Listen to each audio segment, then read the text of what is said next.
Does nothing. The Honourable Simon Bridges, Speaker, 5 minutes. My very Merry Christmas to you and everyone in this precinct. I'm sad to say that's about as much Christmas cheer as you're going to get out of me this afternoon, because the reality is we've heard some appalling speeches from the other side of the House. We had an angry little speech from Ms Ardern over there, who seems to have absolutely no conception of where money comes from, and the fact that we've had a global financial crisis and we've been dealing with that as best we can, and actually our numbers are holding up exceptionally well. We've had from Materia Tude over there a rendition, the long version of her Christmas holidays over the years. I can't work out the actual reason for that. And then we've had David Parker, who's given us his score of his leader between 7 and 11. I'm not quite sure why he gave a range. I think it's because he's no longer sure of his numbers, Mr Speaker. But, Mr Speaker, the real story, I think, this year politically inside this House is an absolute contrast between a party on this side that is soberly and correctly getting on with the business of government. Well, I'm not talking about you, Trevor, who gets on with the business of government in the worst economic times for many, many years with good numbers, and are shambles on this side, the side over there, over the opposition, who can't work out what's going on, who seem to be caught up in sideshows and personality disputes and egos. And let's start with the Labor Party, Mr Speaker, because of course we know they've had a leadership contest between David and David. I don't want to dwell on that, as interesting as it is. It's old ground. But here's the real issue.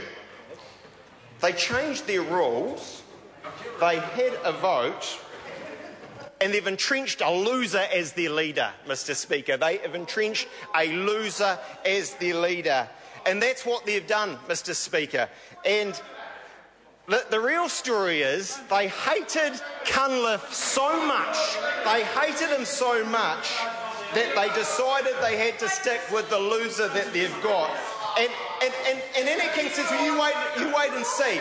Well, here's what Labor Party lovey, Judy Kellingham, married to one Brian Edwards, personal friend, I'd say, to the members opposite. Here's what she said very recently, quoted in the Herald. Quote, broadcasting guru Ian Fraser has, quote, done wonders for his speech making. This is David Shearer. But no voice or media coach can change the brain patterns. And that's what's affecting his non-scripted material. The brain patterns, Mr Speaker. The synapses going in between his brain. Now, what was Judy Kellingham talking about? Well, let me put this simply for Trevor Mallard. Labor Party lovey Judy Kellingham was painting out the real picture when it comes to David Shearer. He's thick. He's thick, Mr Speaker. And they're stuck with him due to their hatred of Cunliffe. So I say to the Labor Party, look, do anything, do something in February, change your leader, go Grant, go Annette as a caretaker leader, but don't stick with the loser that you've got, because he is a loser who's got problems with his synapses, Mr Speaker. And while we're on it, let's go to some of the other parties. The Green Party, Mr Speaker, and the real leader of the Green Party, Russell Norman, ladies and gentlemen, doing so well with his blue wash, with his sensible, moderate, financially literate discussion, but the hubris got to him. He couldn't help it. And suddenly he's talking about the funny money. He's talking about the funny money. And then the real beauty that will come back to that party is he decided that in the thrill of the moment, he'd make it quite clear he wants to be finance minister. He wants to be deputy leader. He'd had a dream, and that's what he wanted.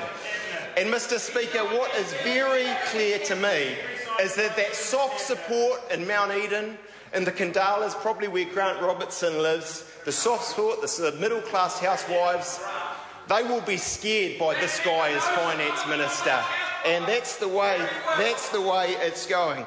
And then, of course, we have the New Zealand First Party, Mr Speaker, the issues with Brendan. We'll see where that goes. Brendan Horan, who says he represents the people of Tauranga, well, let me tell you, Asanati, he don't represent the people of Tauranga, okay? And the people that voted for him, they voted for him because they thought that he was Winston's son, okay? They thought he was Winston's son.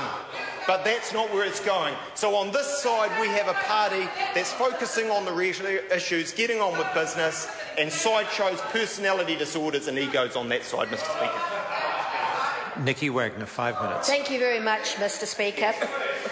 After a couple